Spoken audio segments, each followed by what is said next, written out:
This is Newark Today, WBGO's award-winning call-in show. We're discussing the issues affecting New Jersey's largest city. And now your host, Andrew Meyer. The arts can be used as an engine to drive a city's economy, to connect with kids and better engage them with their general education, or used simply to improve the overall quality of life. On tonight's Newark Today, we're all about the arts, and you are a vital part of our conversation out there tonight. Are you an artist living in Brick City? Have some ideas about how to enrich the community through the arts? We welcome your phone calls tonight at 1-800-499-9246. You can also email us your question at newarktoday@wbgo.org. And there's also one more way to participate this evening. WBGO is more than just a great radio station. We have an art gallery here. And the opening party for the latest exhibit is just wrapping up. We've invited the guests to stick around, listen to the show in our performance space, and we'll be giving at least a few of them the opportunity to ask their own questions tonight, their arts-related questions. Promises to be an exciting conversation, but with just an hour to squeeze it all in, there's no time to waste, so let's get started. Let me introduce our panel of guests tonight. The head of the Newark Arts Council, Linwood Oglesby. Melissa Walker, who heads up Jazz House Kids, a community-based group providing musical, educational, and cultural programs to grade school students from diverse communities and more. And the leader of NJPAC, John Schreiber. Thank you all for being with us tonight. Thank you. Linwood, I want to start with you. As the head of an umbrella organization providing advocacy to arts groups in Newark, how would you characterize the state of the arts? How many arts groups are there here? What sort of bang for the buck are they providing for the city? Well, I think the state of the arts in Newark is strong. It's been growing continually over the past 10 or 12 years, or really longer than that. In fact, I think we can really, in all honesty, point to the arrival of NJPAC as really a turning point for Newark's arts community, as well as for Newark, the city at large. The economic return that has come along with the arts and with the emergence of NJPAC has been a real boon to the city. Arts right now, according to the last study that we did, are returning about $11 million a year to the state's economy, about half to Newark and about half to the state of New Jersey. So, we're a real economic engine in addition to in enhancing the cultural life in the way that we do. In the interest of full disclosure tonight, WBGO has a representative on the board of the Newark Arts Council. Absolutely. But I think as we go forward tonight, you're going to hear that most arts organizations in Newark, if not all, are interconnected in one way or another. Next up this evening, Melissa Walker from Jazz House Kids. Congrats, by the way. You guys had a big event last night, fundraiser at Montclair State at the theater there, at the Castor Theater. It went well for you? Thank you. It certainly did. You're based in Montclair, and you serve the region, but you've had a big impact on kids in the Newark schools, haven't you? Yes. Actually, Jazz House Kids got started partly here because of WBGO, and we the vast majority of our work is in Newark schools. We started with our programming in the schools, and we've just more recently, in the last 3.5 years, branched out to programming outside of in-school period, and so the biggest impact really has been at the largest community in Newark. So we are both an independent charter and public schools currently from K to 12. And this comes at a time, unfortunately, when arts programs in Newark and really all over are threatened by shrinking school budgets. Absolutely. And I think that's what you'll find with nonprofits in general, that they're bringing in really vital services.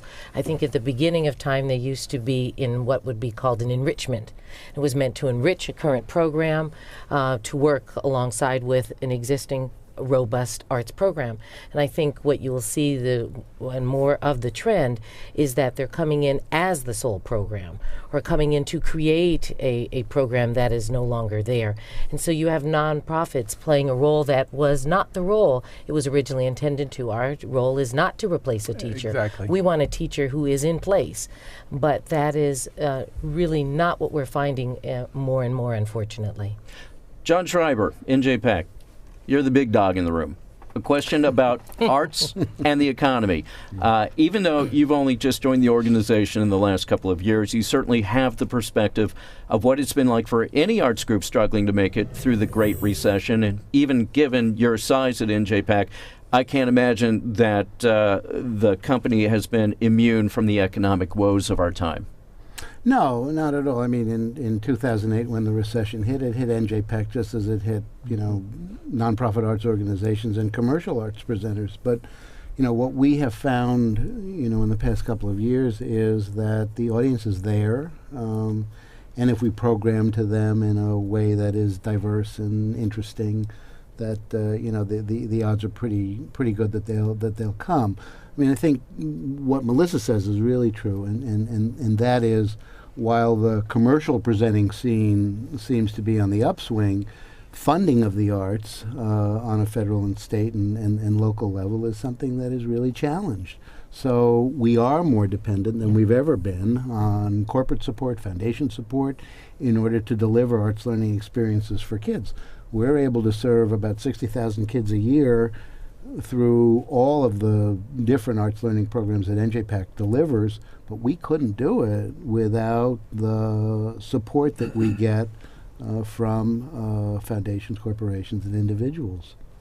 This is Newark Today on WBGO and WBGO.org. We're all about the arts tonight, and we want you in on this conversation. You can join us at 1-800-499-9246. That's toll free, 1-800-499-9246. You can also email us your question at newarktoday@wbgo.org. One programming note, it's been a tumultuous few weeks for the Newark Museum. We'll also be joined by phone in our second segment by the chief curator of the museum to talk about the road ahead for one of Newark's oldest cultural institutions. One that hasn't been around quite as long, but is still marking a milestone tonight, Algira, which is kicking off a 30th anniversary celebration with an art auction, and we certainly congratulate them on that.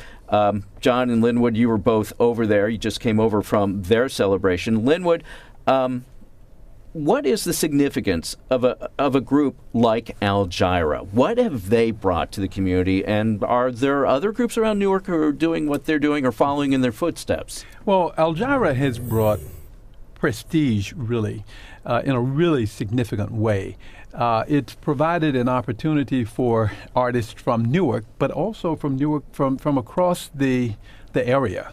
To be able to exhibit and to be able to show and to have their work reviewed by the most serious art critics in the land. And therefore, artists seek out Algira as a place where they want to start their career, where they want to be exhibited because they know that they are going to be taken seriously because it is a serious contemporary art space. And really, my hat is off to Victor Davson, the founding director there, who, as you said, is celebrating this year 30 years. And, that's a real milestone that an organization, a local organization like that, has been around with one leader for that period of time who's provided that kind of consistency and that kind of high quality over that period of time. So we really do want to applaud him. They have been there for 30 years. And 30 years ago, you looked at this area, and it looked very different. We're at a really transformative stage here. We have Prudential about to build new buildings right across the park, right down the block from Algira. Very different than it was 30 years ago. Now, in terms of making a difference, turning around a neighborhood, how much of an impact can an organization like Algira truly have? I'll put this to you, John Schreiber, because we've seen what a difference NJPAC has made on this area. I think it makes a tremendous difference. I mean, the fact that you have some of the finest artists in the world as well as emerging artists exhibiting their art in that space over that period of time has brought, hundreds of thousands of people to the downtown. NJPAC has brought millions of people to the downtown. The Prudential Center has brought, the Newark Museum has brought millions of people to the downtown. So the opportunity we have now, and you're right, we're really at a tipping point, is to turn a a variety of unique cultural institutions who have delivered audiences in a relatively siloed fashion the chance to create a real community. So with Prudential opening a new headquarters and having Military Park as the front yard, right? With NJPAC on the brink of, God willing, building a residential tower, that will have 230 apartments in it, with Panasonic opening the North American headquarters down the street, all of a sudden thousands of people are living and working in the downtown in a way that they haven't, in the past 40, 50 years. So there's a tremendous opportunity for revitalization of this downtown, a sense of not only a business community but a residential community, and that's going to build on itself exponentially. We're always about making news here on Newark Today, John, and I'm going to put you on the spot here because the plans for a residential complex as part of NJPAC goes back to the James administration. I've attended many news conferences in my time here, trumpeting the fact that look what we're going tonight, sir. Look what we're going to be doing. Now, the most recent was a couple of years ago. Mayor Booker announced with fanfare at NJPAC that the Dranoff organization was going to come in and build this building. Now, I understand the recession has its realities, but are we any closer to seeing a shovel on the ground in what would be not just apartments, but also living space and working space, affordable working space for artists? I believe we are closer, but unfortunately I can't say more than that right now, but I am optimistic that this will happen in my lifetime. This is Newark Today on WBGO and WBGO.org. Always got to try. Retirement or in working? Can we narrow it down a little bit? I'm an old guy, too. I mean, right. To get in on this conversation with your own question tonight, you can call us at 1-800-499-9246, 1-800-499-9246. You can also join the conversation by emailing us at newarktoday@wbgo.org. Tip of the hat tonight, Lincoln Park Coast Cultural District, which has been working very hard to bring back the neighborhood around Lincoln Park. They got a $250,000 grant from Art Place America for what it calls creative placemaking. And actually, Melissa, you're nodding your head, so let me get you in on this. What does it mean to a neighborhood like that to have a group like Lincoln Park Coast Cultural District really putting its energy into having the arts serve as a real economic engine for a comeback? Yeah, I think it's really important that arts organizations can spread out through communities. I think the delivery of really strong, robust arts really still happens at a community level. And so I think the wonderful kind of triage that can happen here is that you've got NJPAC to be to represent the state and really represent just at a national level, but you still need to have those strong community arts organizations that can kind of satellite their work and bring in that community. And so I'm really excited to see what's happening at Lincoln Park, because I think that, again, if we can create a lot of hubs throughout Newark and throughout the state, then they can kind of look to NJPAC as kind of that umbrella. And so that's really exciting, and I think that's a new development. Yeah. Linwood, quickly? I'd like to weigh in on that also. And again, by way of full disclosure, I do serve on the board of the Lincoln Park. We're all interrelated. District at the same. But I also what want. Board don't you serve? That's right. But I just want I'm going to ask him personally after. And I've been there since its inception, and I just want to again applaud the staff there, because they've done a fantastic job with the work they're doing in Lincoln Park. And this grant that they've received is really just one of many that they've gotten over the past few years that are really helping to do what the arts do, and that is to reshape communities.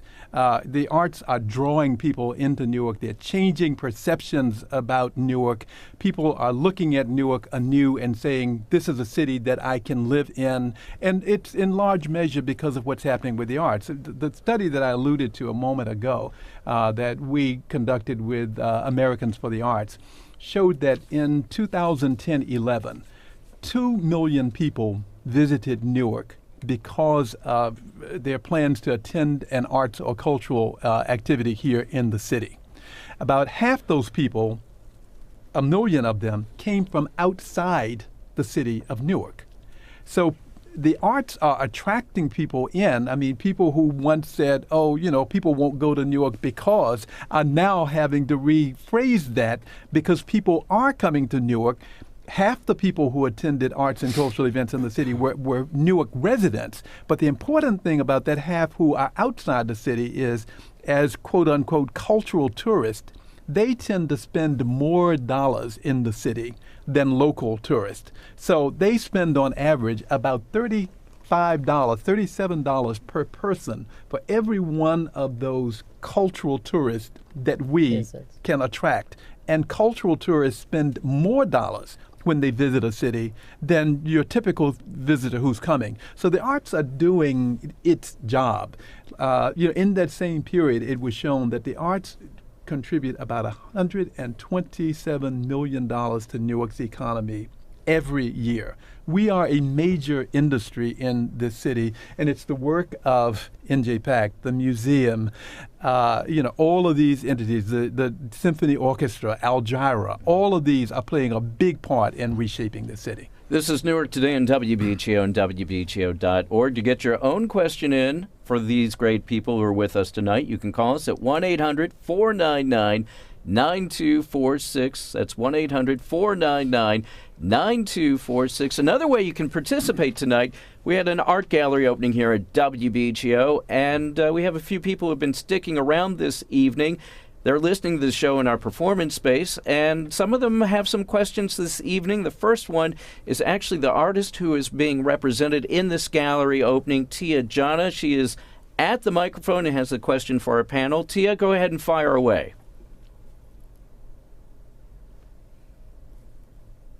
I take bones from leftover meals and create pretty much I give it new life. I give dead bones new life, and my exhibit is up right now at Jazz 88, and I want to know, how can a new artist like myself, really step out into the art world, the art fields in Newark and surrounding cities? I'm happy to Linwood Oglesby from the Newark Arts Council. To that, because one of the things that we do, each year we host something called the Open Door Studio Tour in the fall of the year. And through that, literally thousands of artists have come to Newark and participated in these studio tours that we've done now for over 12 years.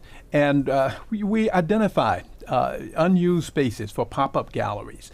We identify commercial spaces that can be converted into temporary galleries. Some of these spaces have gone on to become permanent gallery spaces in the city. So I'd suggest that you reach out to us at the Newark Arts Council, and we'd certainly be happy to work with you to try to get you plugged in to some of the upcoming shows that we've got. Thank you. John Schreiber from NJPAC. By its very nature, you are the New Jersey Performing Arts Center. But is there any consideration to providing space, using some of the great spaces you have to also bring in the visual arts, the artists like Tia Jana? Well, it's hard for us because we don't really we're not set up in a way that we can properly exhibit fine art. We do have one space in the Victoria Theater that exhibits art done by New Jersey school children, and we change those exhibits over on a regular basis. So over the course of the year, hundreds of New Jersey kids have their art exhibited at NJPAC. But mainly, we're literally a performing arts center. And I'd love to have a gallery, though. Maybe going forward, maybe in one of those spaces in the new building. Exactly. Right. Sometime soon. Yeah. Melissa Walker, you're more about places than people than places, but what do you think about inclusion of these arts? Well, I want to say that, we've been talking about arts as an economic driver, and I'm really in Jazz House Kids is really in the business of arts as an education and an achievement driver. And I think there's a conversation that we haven't had, and I think what I love about dollars spent in the arts is they really do double duty. So when you're spending money in terms of the economy, but you're going to spend money in terms of education, you're actually educating those kids who will then be spending money into that community later on. That's right. This is Newark Today on WBGO and WBGO.org. When we come back, more in the arts, including the future of the Newark Museum.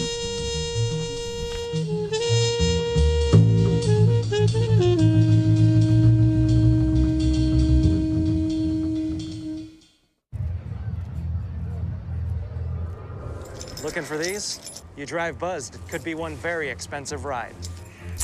First, you gotta make bail. Then pay me to get your car back. Your insurance premiums will go through the roof. And my legal fees just keep adding up. All told, it could end up costing you $10,000. Nothing kills a buzz like getting pulled over for buzz driving, because buzz driving is drunk driving. And welcome back to the program. I'm Andrew Meyer. Newark Today is more than radio. You can now watch the program as it's on.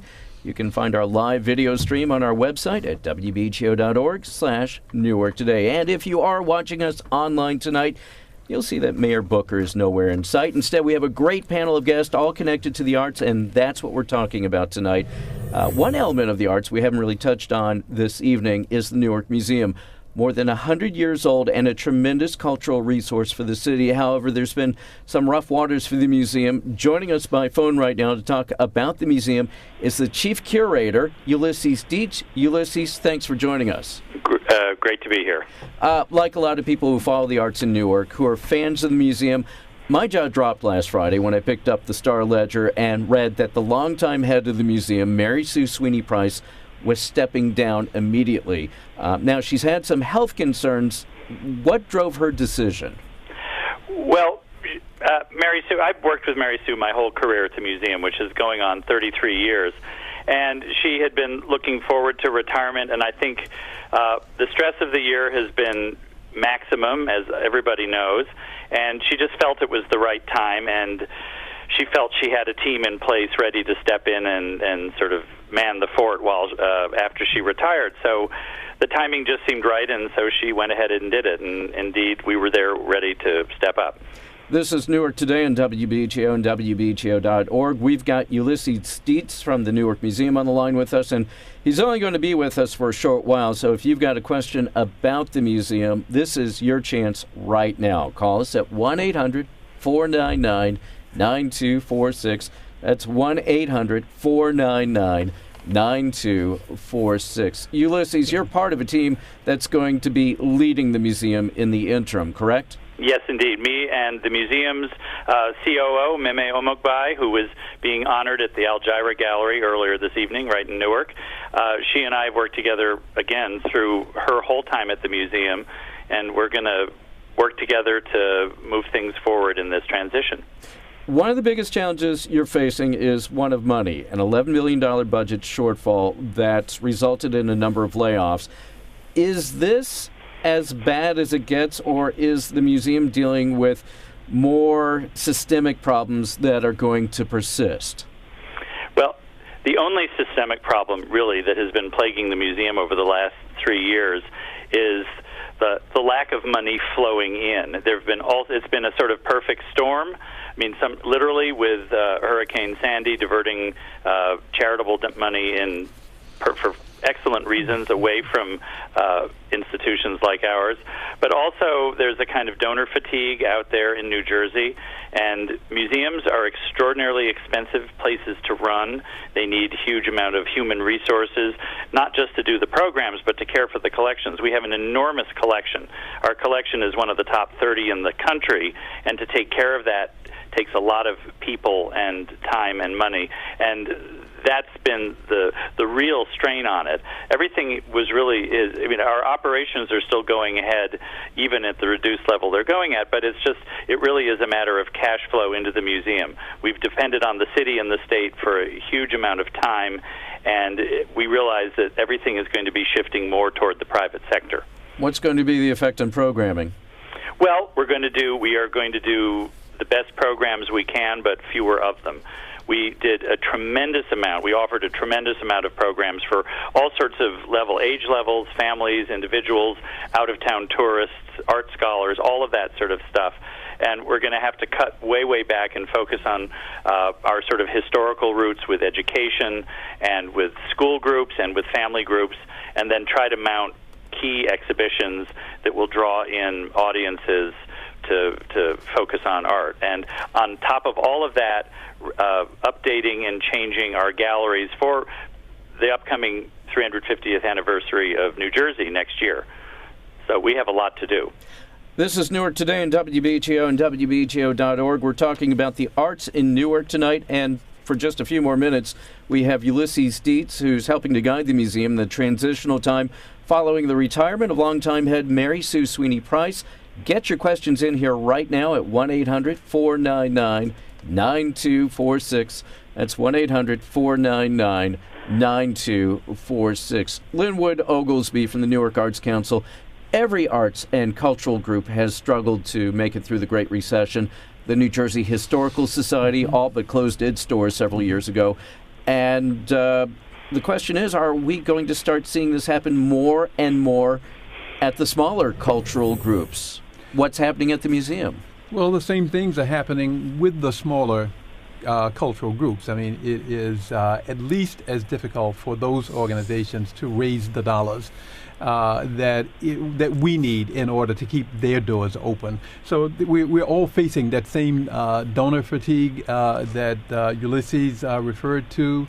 There's really a relatively few and thankfully very supportive foundations in and around the area, and they've dug deeply to try to make sure that the small organizations as well as the larger ones have been able to get through this recession. But again, we're all facing that same, and we really need that support from our donor community.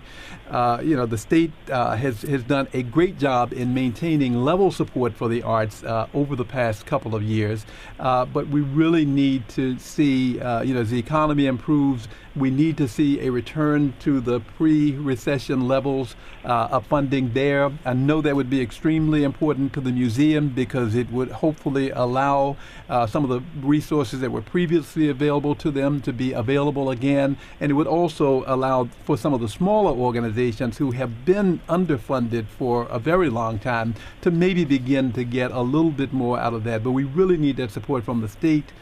And we need local support also. Our local government has really not been able to support the arts in the way that many local governments across the country, cities our size, some of the same problems that we're facing, are doing. And we've got to be able to form a partnership with our local government, and they have to step up and recognize the contribution that we are making to the city, to the lives of our people, that we are part of the solution to the issues that it is facing. But in order to be able to be that and to do that, we need funding. Melissa Walker from Jazz House Kids, has your group been experiencing donor fatigue? Well, I think we all have to really watch that. We talk about cannibalizing our efforts. We certainly look at that. We've had a really busy year at Jazz House, for example.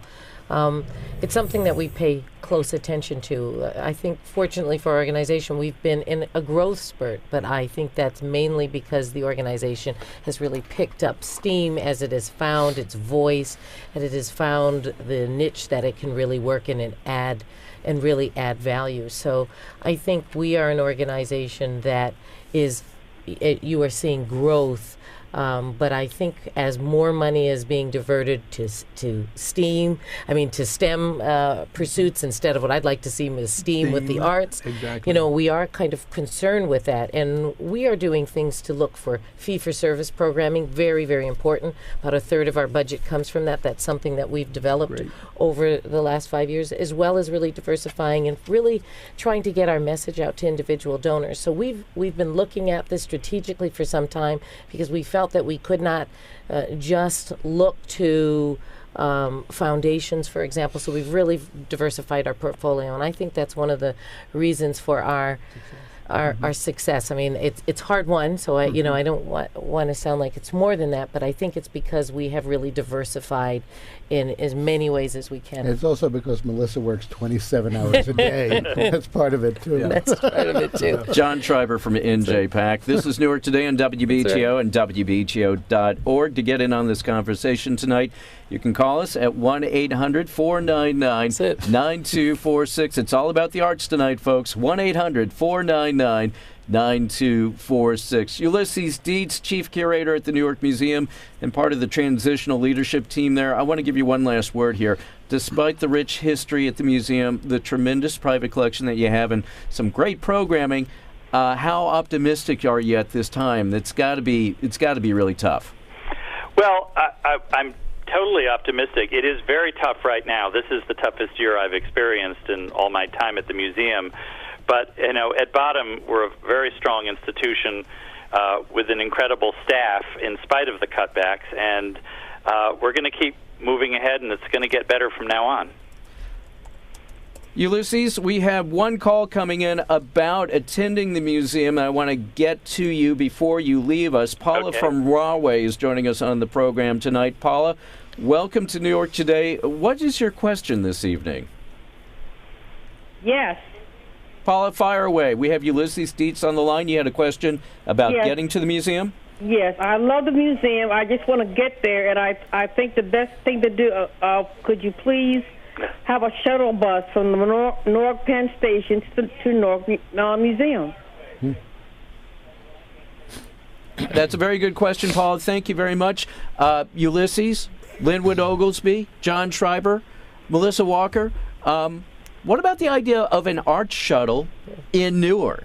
I mean, we have the arts tour, the walking tour, for the gallery tour in the spring, but wouldn't the arts in Newark be better served by having some sort of shuttle? We have the light rail. Exactly. And the light rail can get you from Penn Station to NJPAC to the museum to, any number of places in the downtown. So I would say to the caller, check out the light rail, because you will find if you get off at Penn Station and you get on that light rail, you're going to be at the Newark Museum in minutes. Exactly. Absolutely, I was going to say, Ulysses, John just sold the light rail for you. Well, and I got to say, the museum is 3 blocks south of Broad Street Station, and I've taken the train every day into Newark. I don't drive in. I take the train, and it's the easiest commute on earth. So getting to the museum, getting to downtown Newark is a very easy thing. Ulysses Dietz, Chief Curator at the New York Museum and part of the transitional leadership team at the museum. Thank you so much for joining us on Newark Today, and good luck towards the future. Thank you. You're welcome. This is Newark Today on WBGO and WBGO.org. We're talking about the issues that affect life in Newark, and tonight it's all focused on the arts. To get in on this conversation, you can email us at newarktoday@wbgo.org, or you can call us at 1-800-499-9246. That's 1-800-499-9246. Linwood Oglesby from the Newark Arts Council. Paula brings up a very important point, and we've touched on this already, the perception about Newark versus the reality. What can your group, as an umbrella organization representing the arts, do to better get out the accurate information about what things in Newark are really like? Well, marketing is certainly important. But again, I want to go back to the point that John was making and reference the previous caller. The arts encourage feet on the street, which I think is very important in a city like Newark. It encourages people to get out and to explore the city by virtue of going to the various galleries and other art venues around the city. And in so doing, they're passing retailers, restaurants, they're engaging with people. It's creating the kind of city that people want to live in, where they can interact with their environment. So one of the things that we find when people come, whether they're artists or visitors who come for the studio tour, for example, one of the things we find that they like is that Newark is a walkable city. And that you can move around the city and get to the places that you need to get to with relative ease. So again, one of the things that the arts is doing is to help to dispel the notion that you can't get around Newark, that Newark is not a safe city. Artists go where others, maybe fear to tread. And oftentimes the places that they go are the places that new life crops up in cities like Newark. So the fact that you've got artists here in this area around Military Park, around the museum, down Halsey Street, at the other end of town at Lincoln Park, and along the way, galleries like Solo's Project House, Index Gallery, again, just across the street. All of these things provide a reason for people to move through the city and to go from one place to the other and to have that kind of interaction. And I think that's the kind of city that we want. This is Newark Today on WBGO and WBGO.org. It's all about the arts tonight, and we welcome your participation in this conversation. You can join us by calling us at 1-800-499-9246. That's 1-800-499-9246. Jonathan is joining us on the program right now. Jonathan, welcome to Newark Today. I understand you have a question about NJPAC this evening. Well, yes, thank you, Andrew. My company is called Flying Ship Productions, and we produce original musicals for young audiences. And we've performed a number of times at the Newark Museum as well as the various libraries in Newark. And we used to do, 12 to 15 shows a season in the Newark region. And currently we're down to maybe 2 or 3 presentations a year. And I'm under the impression that this is all due to funding. I'm wondering what you foresee in terms of having the funding return to, say, the 2007 levels. As it relates to what? To bringing theater and music into the facilities in town. We are, the good news for us at NJPAC is that we are growing our annual presentations significantly, over the past couple of years. This past year we did 35% more events at the Art Center, and I anticipate that we'll do the same increase in number of presentations in the 13-14 season that'll start in July. So we're really bullish about the audiences, and we believe that if we're smart enough to program the things that people want to see, that they'll show up. So it sounds like you have an interesting company. I'd love to learn more about it. So, feel free to be in contact with me. How should Jonathan get in touch with you? Where should he reach out? He could just call me at the Art Center. Okay. Yeah. The collaborative process. Let me build on what Jonathan asked you about. Thank you, Jonathan. How much do you encourage that? How much is from within, and how much is it really working with groups like Jonathan's? Well, I'm not familiar with Jonathan's group. Maybe some of our folks in arts education are, but I'm not, and I apologize for that.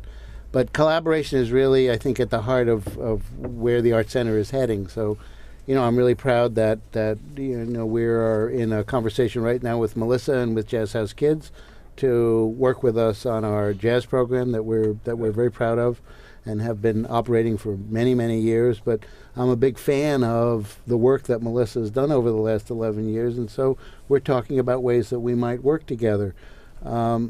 We produced a festival of Jersey dance companies, over the past couple of years, where, about a dozen different Jersey dance companies performed. Similarly with New Jersey-based theater companies. New Jersey is a remarkably arts... Ooh, wait a minute. We got the news coming in? Nope. Still you. We got 50 I'm the news. You got 50 seconds. Okay. My point is that New Jersey is a remarkably rich state for arts organizations, and NJPAC has the opportunity and I think the obligation to, as much as possible, turn the volume up on the work that's being done by many of those different companies. So that's something we relish. You're listening to Newark Today on WBGO and WBGO.org. We are talking about the arts this evening. We have a great panel with us. John Schreiber from NJPAC, Melissa Walker from Jazz House Kids, and Linwood Oglesby from the Newark Arts Council. And, of course, we want you part of this mix, just like Jonathan this evening. You can call us at 1-800-499-9246. That's 1-800-499-9246. 9246. You can also email us your question at newarktoday@wbgo.org.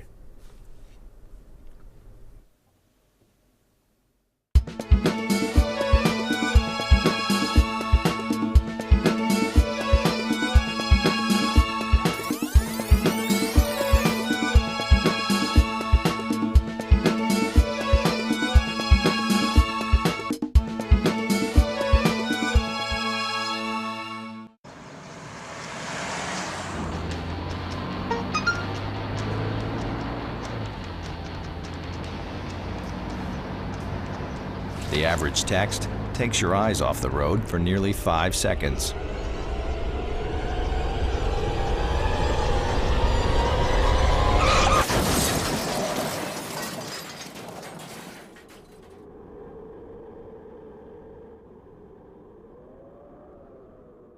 Welcome back to the program. I'm your host, Andrew Meyer.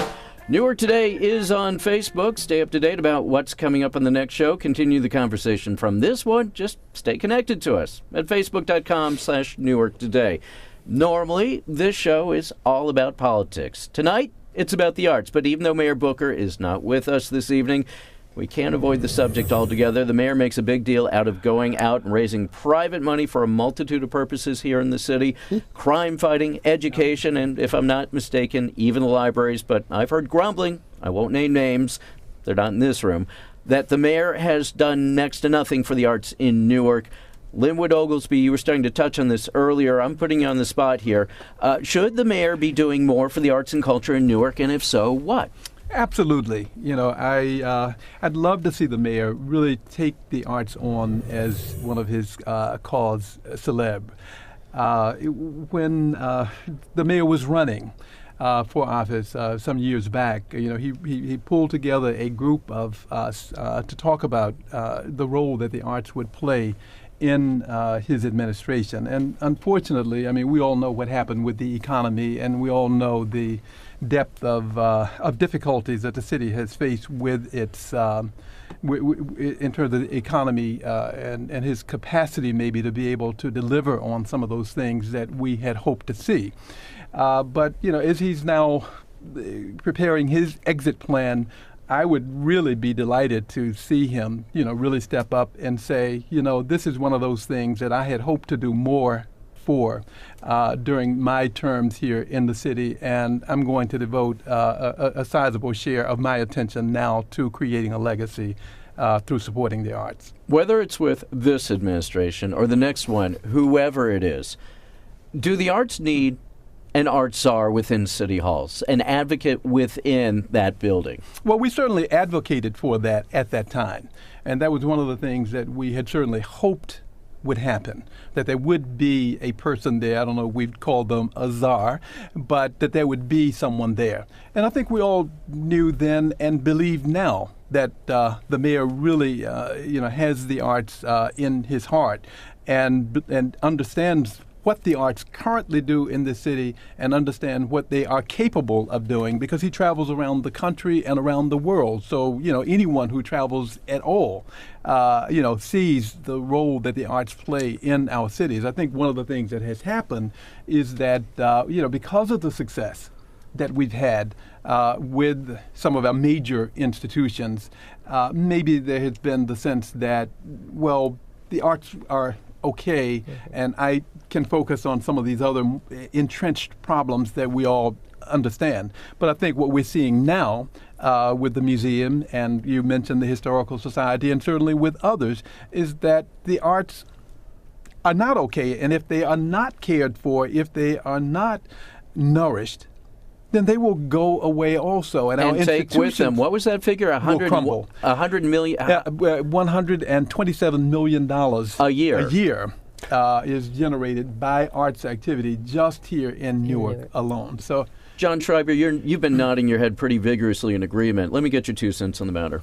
Well, I mean, I think the arts are the heart and soul of any great city, and Newark has at its heart an art museum that is one of the world's, not just the country's, but one of the world's great art museums. in Los Angeles, when the Los Angeles Museum of Art was in trouble, Eli Broad is a great philanthropist, stepped up and made that museum whole. Art museums don't have the same opportunity that the Prudential Center has or NJPAC has to increase earned revenues by putting shows on sale and getting people to show up. Yeah. Art museums are much more dependent on philanthropy and corporate support.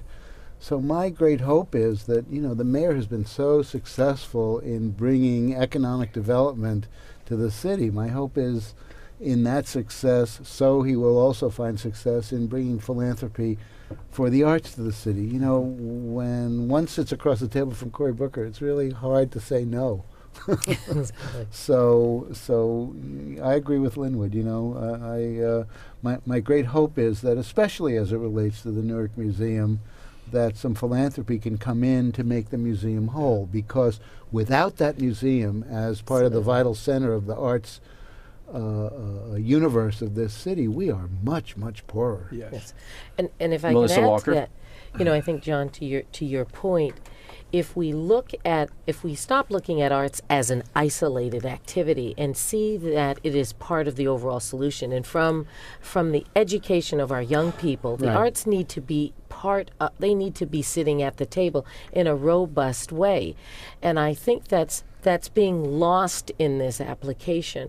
And so what I was saying a little earlier is that if you have more kids graduating and more kids going to college, we have more kids coming out with a higher income. If you have more kids that now are voting, young people, and there's a robust, a robust connection to arts engagement, a high level of arts engagement, and the economic activity of the people who come out. And so it's really vital that conversation happen, and I think we're really missing something. And there was a really tremendous study by the NEA in the last year that really pointed. It was a longitudinal study that took in about 4 different organizations and really looked at the achievement. That's what I'm talking, that achievement driver.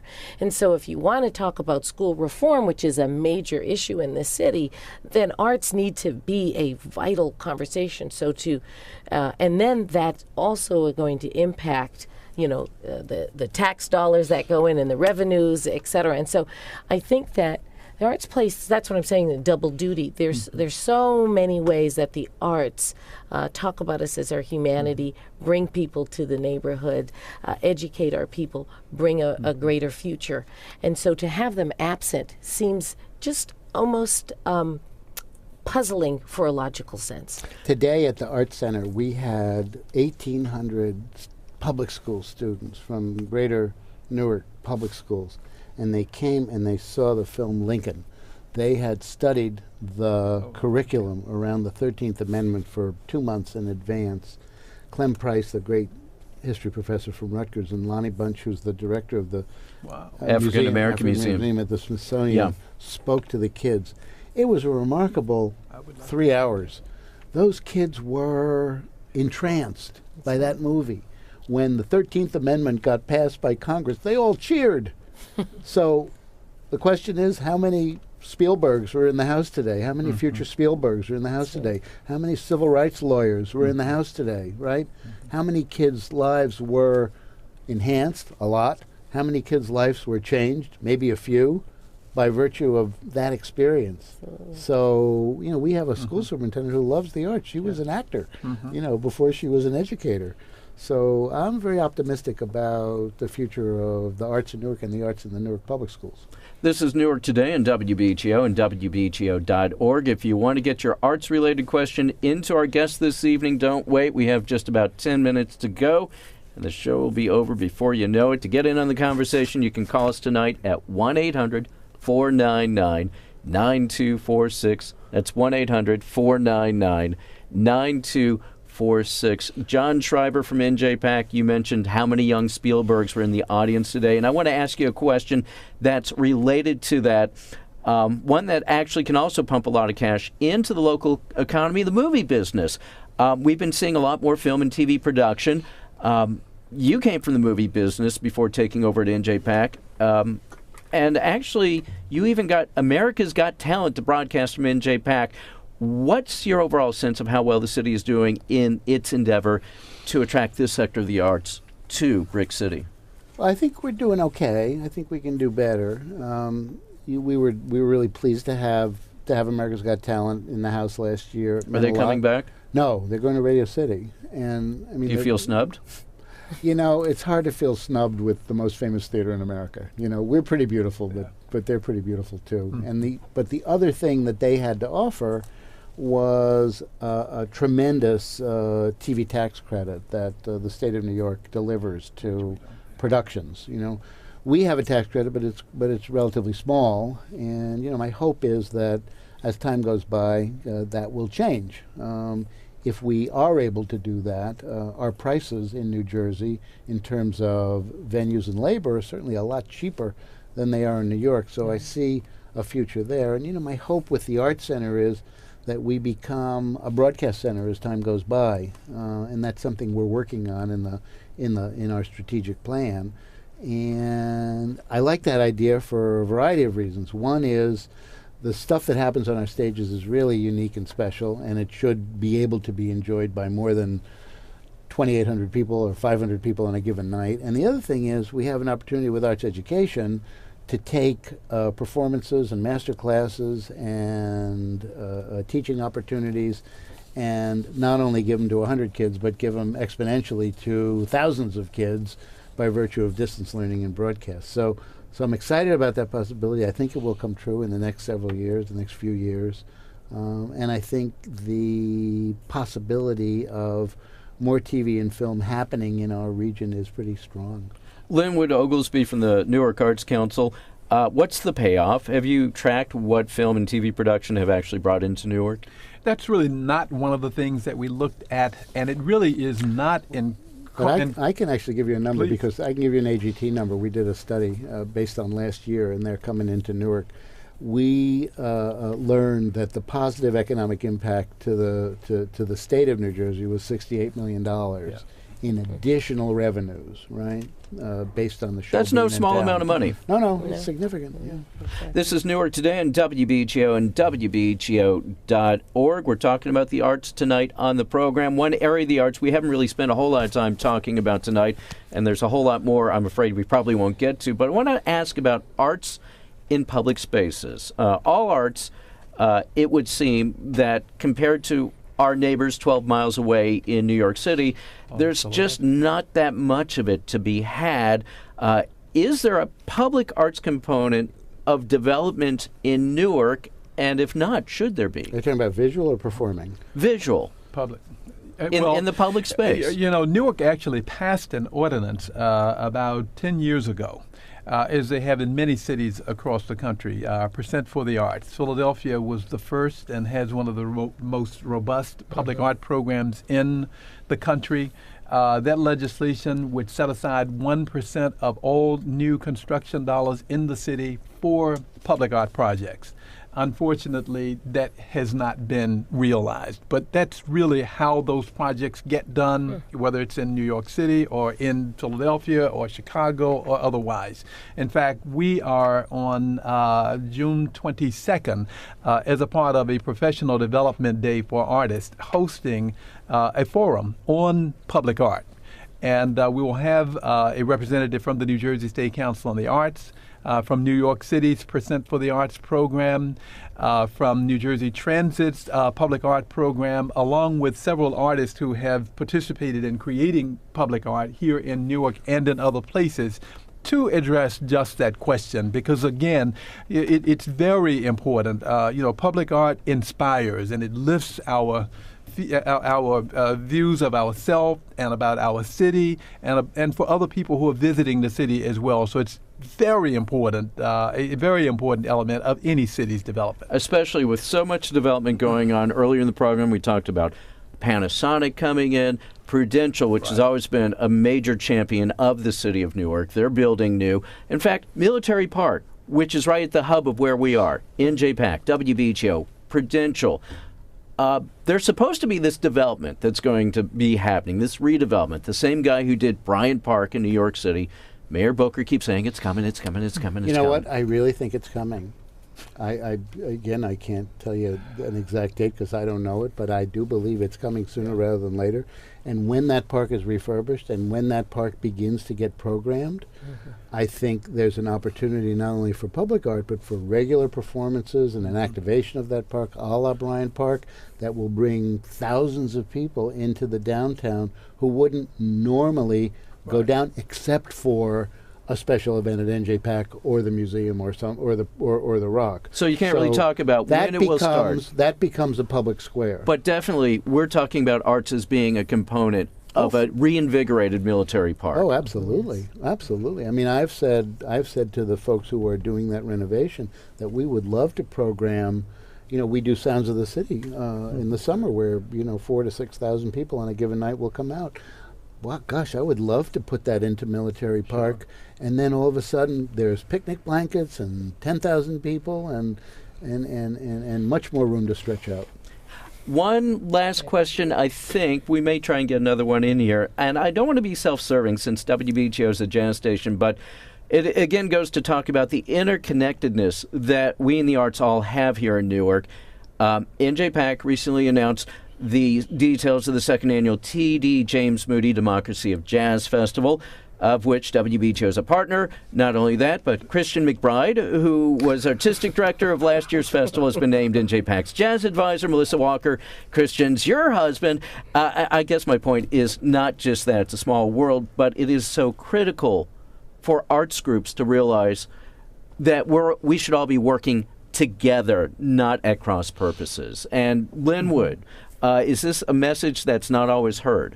Well, it's not always heard, but again, an example you just mentioned, last fall, we hosted Endless Arts October, where you had NJPAC, you had the Dodge Poetry Festival, you had Open Doors Studio Tour, all working together as one event where we could promote the city and promote its venues and promote arts and cultural activity throughout. So that's one example of ways that we are communicating and that we are working together. John Schreiber? Absolutely. I mean, one of the things I'm happy about, above and beyond snagging Christian to be our jazz advisor, is, well, we have Darth Ann Kirk, WBG's own, WBGO's own girl. Yep. And we've doubled the number of Darth Ann's Place jazz brunches that we're doing next season. Christian is curating a series of events. Melissa is doing a free day, family day of jazz during the Moody Festival with Jazz House Kids and our team at NJPAC Jazz Ed, Arts Ed. So this collaboration is, to me, that's what it's all about. Last word to you tonight, Melissa. Your group, Jazz House Kids, always been big on collaborations. Absolutely. I mean, I think that's at the heart of jazz, is really the collaborative process. And so I think it's a natural to happen. I mean, last night's performance with an 87-year-old and a 16-year-old talks about that we don't see any barriers to that collaboration. And I think when we talk about some of the difficulties that arts organizations are having, it is important that we come together and we leverage each other and we amplify the dollars that are being spent. And so we can say to the donors that your work is being amplified because Jazz House, if you invest here, we're going over to the PAC. We're coming to BGO. Yeah. We're working with, exactly. We're going to work with visual arts. We're going to work with dance and theater. I think that's a natural to the arts, and I think we're going to see more of that. And that's all the time we have tonight. I want to thank our guests tonight, Melissa Walker from Jazz House Kids, John Schreiber from NJPAC, and Linwood Oglesby from the Newark Arts Council. Also earlier this evening, Ulysses Dietz from the Newark Museum. Our crew tonight on the show, on the phones, Katie Culinary. In our performance studio with our live audience, Doug Doyle. On the board, David Antoine. Technical oversight tonight by David Townsend. And running everything in the control booth, our producer, Monica Miller. Newark Today is a production of WBGO News. You can find a podcast of tonight's show, along with past shows on our website at wbgo.org/Newark Today. I'm Andrew Meyer. Join us next month for the next Newark Today. This is WBGO Newark.